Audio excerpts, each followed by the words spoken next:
오늘도 새벽 야화를 찾아주신 여러분, 감사합니다.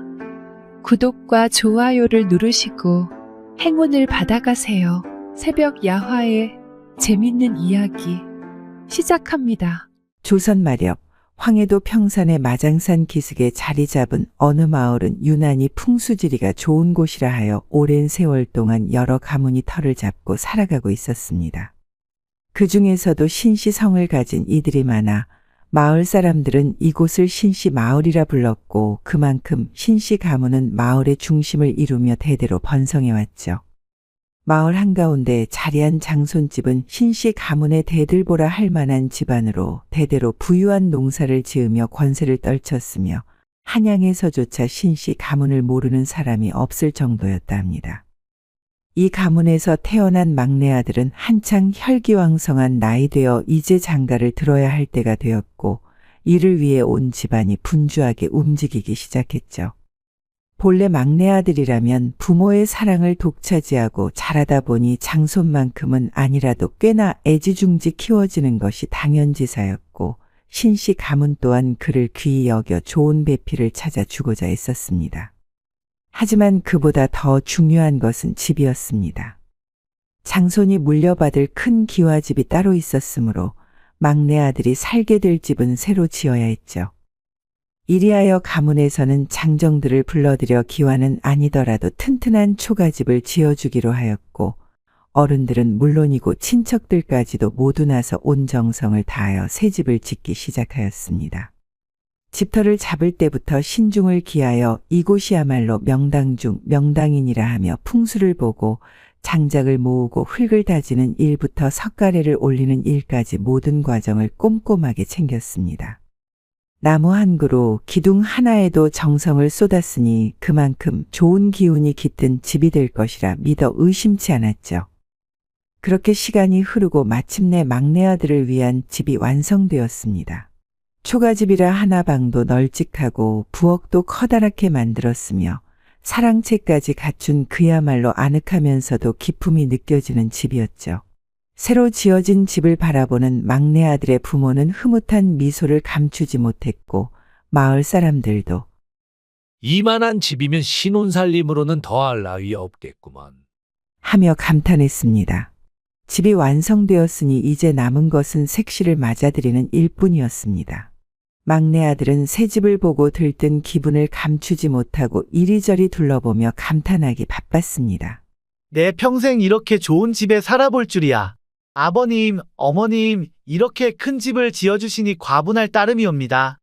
하고 연신 부모에게 큰절을 올렸고 어머니는 그런 아들의 모습을 보며 눈물을 글썽이셨습니다. 우리 막둥이가 어느새 장가를 가다니 세월 참 빠르구나. 하며 감격에 젖은 표정을 짓자 아버지는 그만하고 어서 색시를 맞을 준비나 하거라. 하고 너털 웃음을 터뜨렸습니다. 마을 사람들 역시 기대에 찬 눈빛으로 그를 바라보며 수군거렸습니다. 저 녀석도 이제 장가를 들면 철이 들겠지. 허허, 아직은 한창 혈기왕성한 나이라지만 색시가 들어오면 얌전해질 거야. 하고 농담을 던지며 서로의 어깨를 두드리기도 했죠. 막내 아들의 혼례날 마을은 흥겨운 잔칫집이 되었습니다. 신시 가문이야 본래 기품 있는 집안이라 하여 조용하고 점잖게 혼례를 치를 줄 알았건만 막내 아들의 결혼식이라 그런지 여기저기서 술이 오가고 흥겨운 노랫소리까지 울려 퍼졌습니다. 어른들은 이 집안에서 마지막으로 장가가는 놈이니 한껏 놀아야지. 하며 흥을 돋웠고 젊은 남정네들은 오늘 밤은 신랑이 제대로 된 사내가 되는 날 아니겠어? 하고 낄낄대며 짓궂은 농담을 던졌습니다. 드디어 신부가 가마를 타고 도착하자 마을 사람들이 몰려들어 신부의 얼굴을 보려고 난리였습니다. 신랑은 신부를 맞이하며 넋이 나간 듯 멍하니 서 있더니 이내 뒷덜미를 극적이며 어색하게 웃었습니다.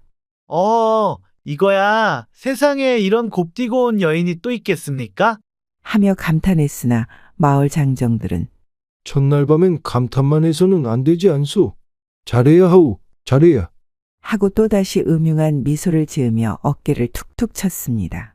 신랑이 얼굴을 붉히며 눈을 내리깔자 어른들은 에이그, 저놈 부끄러워하는 거 보게. 이래서야 첫날 밤을 무사히 치를 수 있을란가 모르겠구먼. 하며 박장대소했습니다. 신부는 그 모습을 보고 더욱 얼굴이 붉어져 조심스럽게 고개를 숙였고 마을 사람들은 그 모습이 귀엽기 그지없다며 신부의 부드러운 손끝 하나에도 의미를 부여하며 키득거렸습니다. 해가 저물고 신방에 들 시간, 신부는 단정히 앉아 신랑을 기다리고 있었습니다. 막내 아들은 긴장한 기색이 역력했으나 신부의 눈길을 마주하자 살짝 목소리를 가다듬고는 능청스럽게 말했습니다. 부인, 제가 과연 오늘 밤을 무사히 보낼 수 있을까요?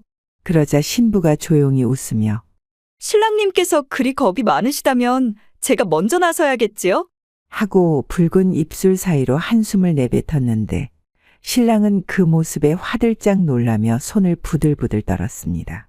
우리 부인이 장난이 심하시군요. 하며 어찌할 바를 모르는데 신부는 살며시 몸을 기울이며 촛불이 일렁이는 방 안에서 속삭였습니다. 장난이라고 생각하시겠어요? 아니면 그 순간 방 안에 촛불이 바람에 출렁이며 그림자가 벽에 길게 늘어졌고 그 아래서 막내 아들과 신부의 부드러운 손길이 서로를 더듬기 시작했습니다.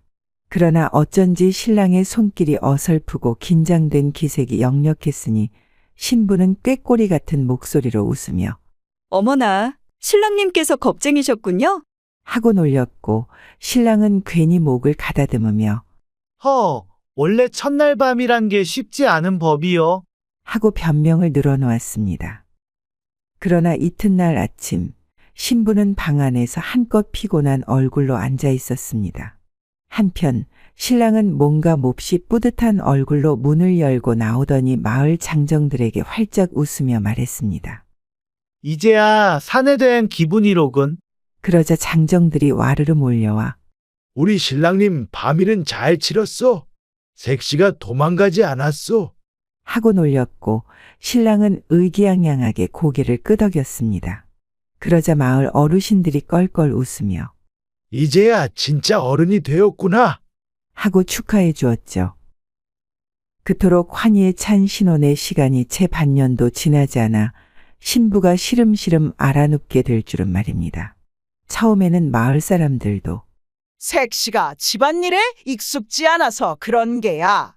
하고 대수롭지 않게 여겼으나 점점 신부의 얼굴이 핏기가 사라지고 기운이 빠져가더니 결국 자리에서 일어나지 못할 지경에 이르렀습니다. 신랑은 안절부절 못하며 어찌된 일이요? 부인, 왜 이렇게 갑자기 기운이 없어지셨소? 하고 물었으나 신부는 겨우 힘을 내어 손을 흔들며 말했습니다. 괜찮습니다. 곧 나아질 거예요. 그러나 나아지기는커녕 부인은 더욱 야위고 숨을 헐떡이더니 어느 날 갑자기 깊은 잠에 빠지듯 눈을 감고 말았습니다. 온 마을이 경악했고 신씨 가문은 비탄에 빠졌습니다. 그러나 슬퍼할 틈도 없이 어른들은 죽은 사람은 죽은 사람이고 산 사람은 살아야 한다. 며 다시 중매를 서기 시작했죠. 얼마 지나지 않아 두 번째 신부가 집에 들어왔고 신랑은 다시 새색 씨와 혼인을 치렀습니다. 하지만 이번에도 기쁨은 오래가지 않았습니다. 똑같이 반년이 지나자 두 번째 신부 역시 시름시름 앓기 시작했고 결국 첫 번째 신부와 같은 운명을 맞이하고 말았습니다. 이건 무슨 저주란 말이냐? 신씨 가문은 불안에 떨며 점쟁이를 불러 굿을하기도 했고 명망 높은 스님을 찾아가 부적을 받아오기도 했습니다. 그러나 이 모든 노력에도 불구하고 세 번째 신부마저도 같은 운명을 피하지 못하고 눈을 감았습니다. 그렇게 반년마다 신부가 죽어나가니 마을 사람들도 섬뜩해져서 수군거리기 시작했습니다. 이거야 원 막내 아들이 색시 잡아먹는 게 아니고 뭐란 말이냐. 혹여 저 집에 무슨 흉한 기운이라도 깃들어 있는 게 아니겠소? 그렇게 신씨 가문의 집안에는 이상한 소문이 떠돌기 시작했으며 신랑은 점점 말수가 줄고 얼굴이 창백해져 갔습니다. 심지어 밤이면 나한텐 원진살이 없단 말이다. 하고 혼잣말을 중얼거리며 이불을 뒤집어 쓰고 앓는 날이 많아졌습니다.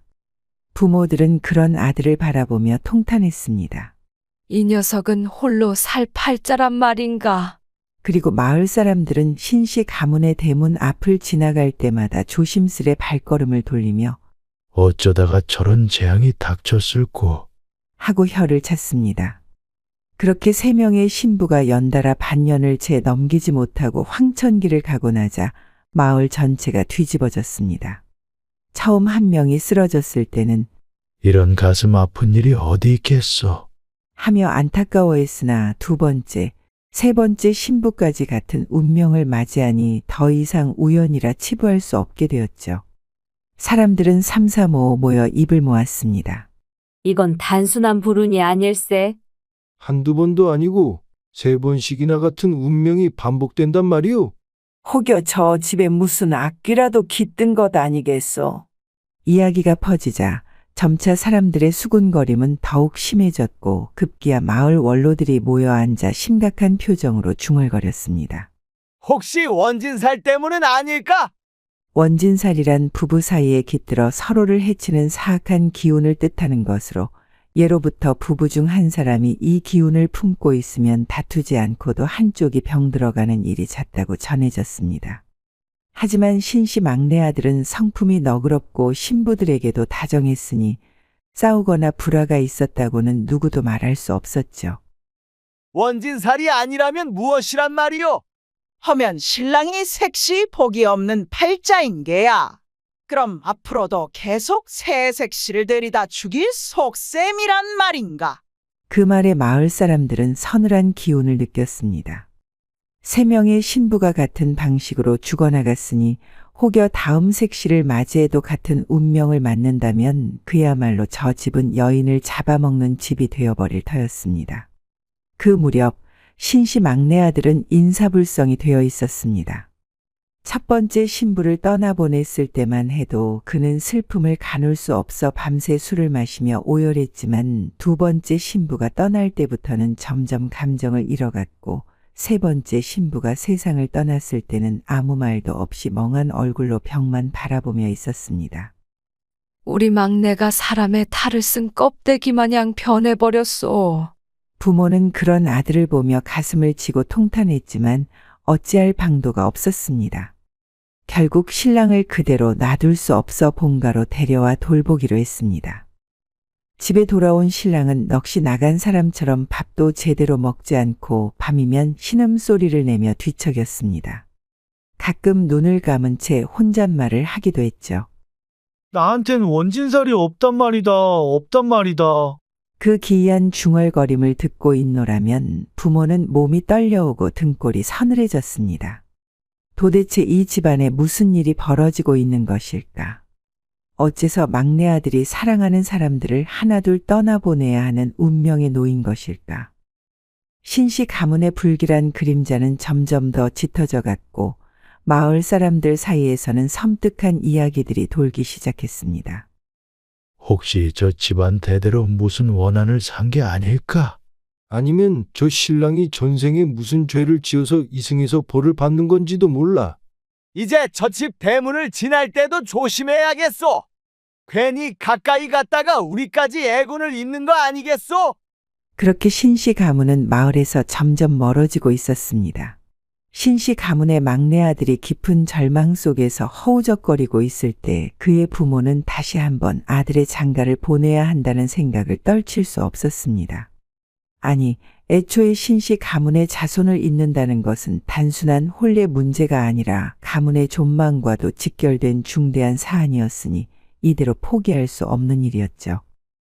우리 막내 녀석, 이제라도 다시 장가를 드려야 할 터인데. 부모는 아들을 걱정하는 마음이 간절했지만 이미 마을에서 신씨 가문의 이야기는 하나의 전설처럼 퍼져나가고 있었습니다. 누군가는 신씨 집터에 흉한 기운이 서렸다고 했고 누군가는 막내 아들이 색시를 잡아먹는 팔자라고 했으며 또 누군가는 원진살이 끼어 누구도 저 집에 들어가면 살아남을 수 없다고도 했습니다. 그런 소문이 마을을 넘어 다른 고을까지 퍼지니 중매쟁이들도 하나같이 손사래를 쳤습니다. 그 집에 시집을 보내라고요? 이보시오. 사람의 목숨을 장난처럼 여기는 줄 아오? 여인 셋을 연달아 잡아먹은 집에 누가 딸을 보내겠소? 신씨 가문이면야 명망 있는 집안이니 원래 같았으면 몰라도 이제는 아무도 그 집과 혼사를 맺으려 하지 않을 것이외다. 우리 동네 처녀들도 모조리 도망을 가고 있다지 않소? 다들 신씨 집안 며느리가 되느니 차라리 평생 시집을 안 가겠다고 난리라오. 그렇게 중매쟁이들은 얼굴만 봐도 손을 휘휘 저으며 도망치기 바빴고 신씨 가문의 부모는 점점 낙담해 갔습니다. 이제는 틀렸소. 틀렸어. 아무리 우리가 재산도 있고 인심도 좋다 한들 색시를 구할 길이 없으니 어찌하겠소. 그들은 한숨을 푹푹 내쉬며 결국 포기할 수밖에 없었습니다. 우리 막내는 영락없이 호라비로 늙겠구나. 그 말이 나오자마자 막내 아들은 더욱 깊은 절망 속으로 가라앉았습니다. 처음에는 정신을 놓아버린 사람처럼 넋을 잃고 방구석에 틀어박혀 있더니 이제는 식사조차 제대로 하지 않고 그저 멍하니 천장만 바라볼 뿐이었습니다. 저 꼴을 어찌하오. 저 꼴을. 어머니는 밤마다 눈물을 훔쳤고 아버지는 담배를 물고 길게 연기만 뿜을 뿐이었습니다. 그렇게 나날이 흐르던 어느 날 뜻밖에도 신씨 집안의 대문을 두드리는 이가 있었습니다. 계십니까? 주인 어른들, 저를 좀 만나주시오. 낯선 목소리가 들려왔고 신씨 가문의 부모는 무심코 대문을 열었습니다. 문 앞에는 한 여인이 서 있었습니다. 아직 나이가 많지 않은 젊은 처녀였으나 얼굴빛은 결연한 기운이 가득하였고 눈빛에는 흔들림이 없었습니다. 저를 며느리로 받아주시오이다. 그 말을 듣는 순간 신씨 가문의 어머니는 손을 허리에 올리며 깜짝 놀라 소리쳤습니다. 어이쿠, 얘야. 너 정신이 있는 게냐? 지금 무슨 소리를 하고 있는 것이냐? 아버지도 마찬가지였습니다. 너 우리 집에 무슨 사정이 있는 줄이나 아느냐? 이 집에 들어온 색시는 모두 반년을 넘기지 못하고 죽어나갔다. 그런데 내가 며느리가 되겠다고? 그러나 처녀는 눈 하나 깜짝하지 않고 꿋꿋하게 말을 이었습니다. 예, 압니다. 알고도 왔습니다. 그리고 저는 달라요. 저는 절대로 그런 운명을 맞지 않을 것이오이다. 신씨 가문의 부모는 황씨 처녀를 바라보며 여전히 믿기지 않는 표정을 지었습니다. 어찌하여 다른 처녀들이 모두 질겁하며 도망가는 이 집에 이 처녀만은 스스로 찾아와 며느리가 되겠다고 하는 것인가. 세상에 한두 번도 아니고 3번이나 신부가 죽어나간 집이라면 그 이름만 들어도 등골이 서늘해질 터인데 이 처녀는 두려워하기는커녕 오히려 기이한 확신에 차 있었습니다. 어머니는 혹시나 해서 다시 물었습니다. 내가 우리 막내 아들과 혼인을 하겠다고 말한 것이 참말이냐? 예, 참말이오이다. 혹여 어디서 빚이라도 졌느냐? 아니면 마을 사람들한테서 내쫓기기라도 했느냐? 아니면 더한 사연이라도 있느냐? 황씨 처녀는 피식 웃으며 대답했습니다. 어머님께서도 참 어찌 그런 말씀을 하시나이까. 저는 이 마을에서 태어났사옵니다. 눈먼 어머님을 모시고 사느라 시집갈 기회가 없었을 뿐 달리 사연이 있는 것은 아니옵니다. 어머니는 여전히 납득하기 어렵다는 듯 혀를 끌끌 찼습니다. 그렇다면 더욱 이상한 일이로구나. 이 집에 시집 올 처녀들이 없어서 색시를 3번이나 들였다가 모두 잃고 말았는데 이제는 아예 중매쟁이들조차도 발길을 끊었단 말이다. 그런데 내가 스스로 찾아와 시집을 오겠다고 하니 그저 영문을 모르겠구나. 내가 겁이 없는 것이냐? 아니면... 그때였습니다. 황씨 처녀가 조용히 팔을 걷어 올리더니 신씨 가문의 부모 앞에 왼팔을 내보였습니다. 이거 보시라요.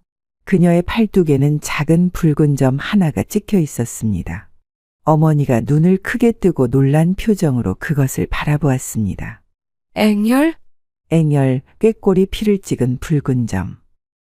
수처녀인 여인의 팔에 꾀꼬리에 피를 바르면 그 자국이 그대로 남아있고 혼례를 치르면 점차 사라진다고 하였습니다. 오래전부터 전해 내려오는 이야기였고 이를 통해 처녀의 정절을 확인하는 이들도 있었죠. 그렇다면 이 처녀는 그 누구와도 부부의 연을 맺은 적이 없는 순결한 처녀라는 뜻이었습니다. 신씨 가문의 부모는 순간적으로 당혹스러운 기색을 감추지 못했습니다. 수처녀인 건 확실한데 그렇다면 내가 왜 이 집에 시집을 오려고 하는 것이냐? 황씨 처녀는 눈빛을 반짝이며 말했습니다.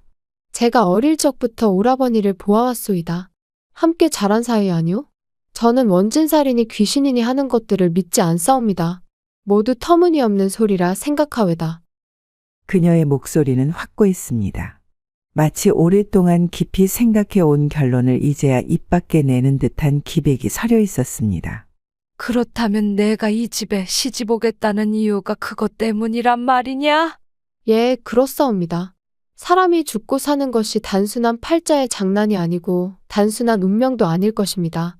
신부들이 연달아 죽었다고 해서 그것이 모두 신랑님의 탓이 될 수는 없지 않겠습니까? 그녀의 말에 아버지가 헛기침을 하며 조용히 중얼거렸습니다. 그야 그렇긴 하다만 제가 이 집에 들어가면 다시는 그런 불행이 없을 것이오. 그녀의 목소리는 단호했습니다. 어머니는 그 말을 듣고도 차마 쉽게 대답하지 못하고 황씨 처녀의 얼굴을 유심히 바라보았습니다. 지금까지 이 집안에 들었던 새색시들은 모두 순하고 어여쁘고 다소 나약한 여인들이었습니다. 그러나 지금 눈앞에 선 이 처녀는 어딘가 달랐습니다. 단순히 고운 얼굴을 가진 것이 아니라 눈빛에서부터 굳센 의지가 뚜렷이 드러나고 있었습니다. 아버지가 손을 내저으며 말을 이었습니다. 그러나 내가 아무리 그렇게 말한다 해도 우리 막내 아들이 색시를 셋이나 떠나보낸 것은 사실이다. 우리도 더는 감히 색시를 드릴 엄두를 못 내고 있었는데 내가 스스로 들어온다니 우리 입장에서는 차라리 겁이 나는구나. 혹여 내가 또다시 짧은 운명을 맞이하게 되면 우리 늙은 부모는 어찌해야 한단 말이냐? 그런 일은 없을 것입니다. 어찌 그렇게 확신하는 것이냐? 제 스스로 운명을 바꿀 것이기 때문이외다. 신씨 가문의 부모는 그녀의 태도에 다시 한번 놀랐습니다. 대부분의 처녀라면 결혼은 운명에 맡기는 것이라 여길 터인데 이 처녀는 운명을 바꿀 것이란 말을 단호히 내뱉었습니다. 제정신을 차리고 바르게 사는 사람에게는 그 어떤 귀신도 넘보지 못하는 법입니다. 그 말을 듣고 어머니는 다시 한번 깊은 생각에 잠겼습니다. 신씨 가문에 들었던 신부들은 모두 착하기는 하였으나 어찌 보면 그저 순한 양과도 같았습니다. 그러나 지금 눈앞에 이 처녀는 달랐습니다. 한참 동안 침묵이 흘렀습니다. 그러다 마침내 아버지가 무겁게 입을 열었습니다. 내 뜻이 그렇다면 더는 우리가 말릴 수도 없겠구나. 그렇게 황씨 처녀는 신씨 가문의 며느리가 되기로 결정되었습니다. 황씨 처녀는 신씨 집에 들어선 첫날부터 마을 사람들의 시선이 온통 자기에게 쏠려 있다는 걸 느꼈습니다.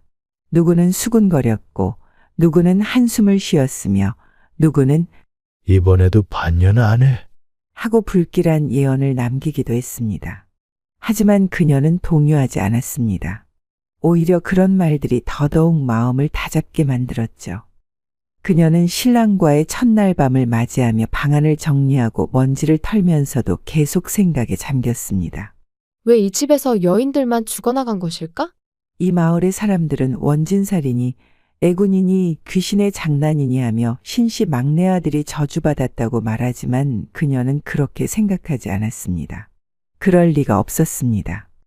원진살이 정말 있었다면 부부 사이에 다툼이 있었어야 하지 않겠어?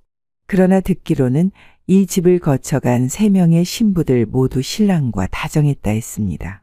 신랑도 결코 거친 사람이 아니었고 도리어 온순하고 배려심 많은 남자였다고 했습니다. 그렇다면 원진살 때문이 아닐 수도 있다. 하지만 도대체 이유가 무엇이란 말인가? 저주도 팔자도 아니라면? 그녀는 깊이 고민에 빠졌습니다. 그리고 곧 머릿속에서 한 가지 생각이 번쩍 떠올랐습니다. 혹시 이 집터 자체에 문제가 있는 건 아닐까? 마을 사람들이 흉한 기운이 있다고 한 말이 단순한 미신이 아니라 실제로 이 집에 숨어 있는 어떤 원인이 아닐까? 원진살이 아니라면 이곳에서 생활하는 방식이나 집의 구조 자체에 문제가 있는 것은 아닐까? 황씨 처녀는 더 이상 머릿속에서만 고민하지 않기로 했습니다. 직접 발로 뛰며 알아보기로 결심한 것입니다. 그녀는 마을 곳곳을 다니며 사람들에게 묻기 시작했습니다. 혹시 다른 집에서도 여인들만 병을 앓다가 죽은 일이 있나요? 그러나 사람들은 쉽게 답해 주려 하지 않았습니다. 대부분은 그건 다 신씨 집안에만 있는 일이지 라며 고개를 저었고 어떤 이는 너도 그런 일 당하기 싫으면 그냥 조용히 살아라. 며 경고하듯 속삭이기도 했습니다. 하지만 그녀는 포기하지 않았습니다. 며칠 동안 마을을 돌며 소문을 캐던 그녀는 마침내 이웃 마을에서 살고 있는 한 늙은 노인에게서 귀중한 정보를 듣게 되었습니다. 예전에 어느 고장에서도 그런 일이 있었지. 여인들만 병을 얻어 시름시름 앓다가 하나둘 죽어나가더랬다. 황씨 처녀는 귀를 기울였습니다. 그런데 말이야, 그 집에서 부엌을 고치고 난 뒤부터는 그런 일이 싹 사라졌다네. 처음엔 다들 무슨 부적을 붙이고 구슬해서 그런 줄 알았지만 나중에 보니 부엌을 뜯어내고 다시 짓고 난 후부터 여인들이 멀쩡해졌더구만. 그 말을 듣는 순간 황씨 처녀는 퍼뜩 깨달았습니다. 부엌. 집안에서 부엌은 오로지 여인들이 드나드는 공간입니다. 남자들은 그곳에서 음식을 받아먹기만 할 뿐 직접 일을 하지 않지요. 그렇다면 이 집의 문제도 혹시 부엌에 있지 않을까? 그럼 원인은 아궁이 부뚜막? 갑자기 머릿속에서 모든 것들이 하나로 연결되었습니다. 3명의 신부들이 모두 병을 앓기 시작한 시점은 한결같이 결혼한 후 부엌에서 일을 하기 시작한 때와 맞물렸습니다. 그렇다면 아궁이에 뭔가 문제가 있는 것이 틀림없어. 그날 밤 황씨 처녀는 부엌에 앉아 아궁이를 유심히 살폈습니다. 다른 집들과는 확연히 달랐습니다. 동네의 부뚜막은 보통 둥글고 투박한 막돌로 쌓아 올려져 있지만 이 집의 아궁이는 너무나 매끈하게 잘 다듬어진 검은 돌로 만들어져 있었습니다. 이건 어딘가 이상하다. 그녀는 아궁이에 손을 가져다 대었습니다. 차가웠습니다. 이상하게도 여느 집의 부뚜막처럼 따뜻한 기운이 느껴지지 않았습니다. 마치 생명을 빨아들이는 듯한 묘한 느낌이 들었습니다. 이거 어쩐지 심상치 않아. 아궁이 위쪽 벽면에도 같은 돌이 사용되었습니다. 윤기가 흐르는 검은 돌이었습니다. 이 돌들 대체 어디에서 온 것이지? 그녀는 이 돌이 평범한 돌이 아니라는 직감을 강하게 느꼈습니다. 바로 내 놈이 문제로구나. 황씨 처녀는 더 이상 기다릴 수 없었습니다. 단숨에 2 팔을 걷어붙이고 아궁이를 부수기 시작했습니다. 솥불도 단김에 빼랬다고 당장 허물어야겠다. 그녀는 손도끼를 들고 돌을 한 장씩 떼어내기 시작했습니다. 돌을 깨부수고 흙을 파헤치고 바닥을 긁어내자 안쪽에서 검붉은 먼지가 피어오르며 톡 쏘는 냄새가 풍겼습니다. 이건 도끼다. 그녀는 한치의 망설임도 없이 아궁이의 바닥을 다 긁어내어 멀리 내다버렸습니다. 그리고 대신 동네에서 쉽게 구할 수 있는 평범한 막돌들을 가져와 새로운 부뚜막을 쌓기 시작했습니다. 아궁이가 새롭게 완성되었을 무렵 신씨 가문의 부모가 부엌으로 들어왔습니다. 시어머니는 눈을 크게 뜨고 소리쳤습니다. 아가, 아니 그 정성껏 지은 아궁이를 왜 다시 쌓았느냐? 황씨 처녀는 환하게 웃으며 대답했습니다. 아직은 말씀드리기 어렵사와요. 허나 곧 알게 될 것이오이다. 시아버지는 한참 동안 부뚜막을 살펴보더니 무겁게 고개를 끄덕였습니다. 세색 씨가 생각이 있어 한 일이니 믿어보자. 황씨 처녀가 신씨 가문의 새 며느리로 들어온 지도 어느덧 반년이 지나고 1년이 흘렀습니다. 마을 사람들은 처음엔 하루가 멀다 하고 그녀의 상태를 살피러 몰려들었고 시어머니와 시아버지는 아침 저녁으로 그녀의 안색을 살폈으며 심지어 남편마저도 그녀가 괜찮은지 밤마다 곁을 지키며 숨소리를 확인했죠. 처음 몇 달 동안은 신랑이 세색 씨가 혹여 기운이 빠지지는 않는지, 눈빛이 거무스름해지지는 않았는지, 입술이 바싹 마르지는 않았는지 살폈습니다. 밤이면 손끝으로 그녀의 뺨을 살며시 짚어보았고 그녀가 뒤척이면 화들짝 놀라 일어나 괜찮소. 어디 아픈 곳은 없소? 하고 다급하게 묻기도 했습니다. 그러자 황씨 처녀는 능청스럽게 웃으며 말했습니다. 신랑님, 사람을 그렇게 유리병처럼 다루시면 어찌하오? 저는 아녀자가 아니라 산골에서 자란 튼튼한 여자라오. 이 몸은 바람 한 점에도 쓰러질 연약한 몸이 아니오이다. 그 말을 듣고도 신랑은 완전히 안심하지 못하고 아침마다 그녀의 손목을 살며시 잡아 맥박을 짚어보았는데 황씨 처녀는 그런 남편의 행동이 재미있는지 일부러 장난을 쳤습니다. 어머, 신랑님, 제 손을 그렇게 만지시면 어쩌려 하시오? 아니, 그게 아니라 그저 맥을 짚어보는 것이요. 그런가요? 그런데 신랑님의 손길이 너무 따뜻하니 자꾸 가슴이 두근거려서 큰일이오이다. 그 말에 신랑의 얼굴은 붉게 달아올랐고 황씨 처녀는 싱긋 웃으며 손을 뻗어 신랑의 넓은 어깨를 슬쩍 쓸어내렸습니다. 그러는 신랑님은 맥을 짚다가 괜히 제 손을 꼭 쥐고 계시는 것이 아닌지요? 그제야 신랑은 손을 황급히 놓으며 변명했지만 황씨 처녀의 웃음소리에 더 이상 말을 잇지 못했습니다. 반년이 지나도록 황씨 처녀는 멀쩡했고 신랑은 조금씩 그녀가 정말로 아무 탈 없이 건강하다는 사실을 믿기 시작했습니다. 그리고 두려움이 사라지자 이제 남은 것은 자연스럽게 서로를 향한 갈망뿐이었습니다. 처음엔 조심스럽기만 했던 신랑도 시간이 지나면서 점점 더 그녀를 탐하듯 바라보았고 황씨 처녀 역시 밤이면 일부러 신랑의 옆에 바싹 다가앉으며 속삭였습니다. 신랑님, 요즘은 저를 덜 걱정하시는 것 같사와요. 이제야 저를 아내로 믿어주시는 것이요? 그야 그렇지. 더는 걱정할 필요가 없으니 말이요. 그 말과 함께 신랑은 그녀의 허리를 살며시 감쌌고 그녀는 그 팔에 가만히 몸을 기댔습니다. 그렇다면 신랑님, 오늘 밤은 저를 너무 조심스럽게 대하지 않아도 되지 않겠소? 그녀가 도발적으로 입술을 내밀며 속삭이자 신랑은 더 이상 참지 못하고 그녀를 품에 안아 올렸습니다. 그날 밤 달빛이 창문을 타고 흘러내리던 신방에서는 조심스러웠던 손길이 점점 더 대담해지고 어설펐던 신랑이 어느새 아내의 숨결을 조절하는 법을 익혀갔으며 부드러운 속삭임이 뜨거운 한숨으로 변해가는 소리가 새어나왔습니다.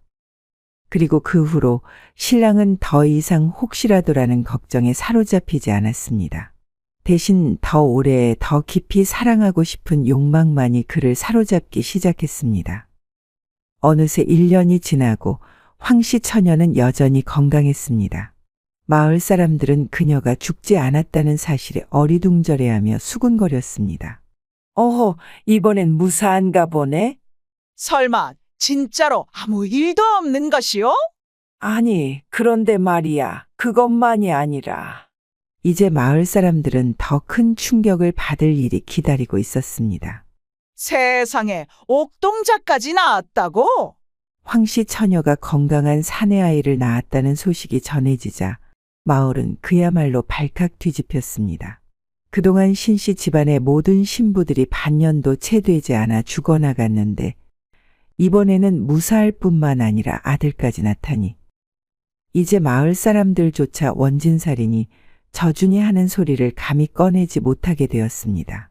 아이가 태어난 후에도 신랑과 신부의 금슬은 더욱 깊어졌습니다. 신랑님, 이젠 저를 걱정하는 대신 다른 걸 걱정해야 하겠어요. 다른 거라면? 이러다간 우리 집이 아이들로 가득 차겠어요.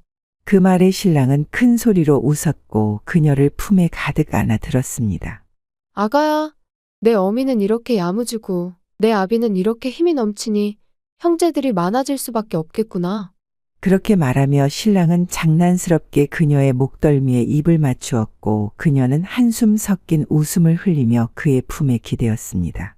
그날 밤도 창밖에는 달빛이 흐르고 신씨 집의 신방에서는 여느 때처럼 사랑이 쌓여갔습니다. 마을 사람들은 이제 더 이상 신씨 막내 아들이 색시를 잡아먹는다는 소문을 하지 않았습니다. 오히려 그들의 집을 지나칠 때마다 누군가는 이런 농담을 던지기도 했습니다. 저 집은 이제 저주받은 집이 아니라 사랑이 넘쳐 흐르는 집이 되었구먼. 세월은 흐르고 황씨 여인은 이제 마을에서 가장 존경받는 여인이 되었습니다. 그녀가 신씨 가문의 며느리로 들어와 신랑과 함께 살기 시작한 지 수십 년이 지나 이제는 5 아들과 3 딸을 둔 어머니가 되었고 손자들까지 거느리는 할머니가 되었습니다.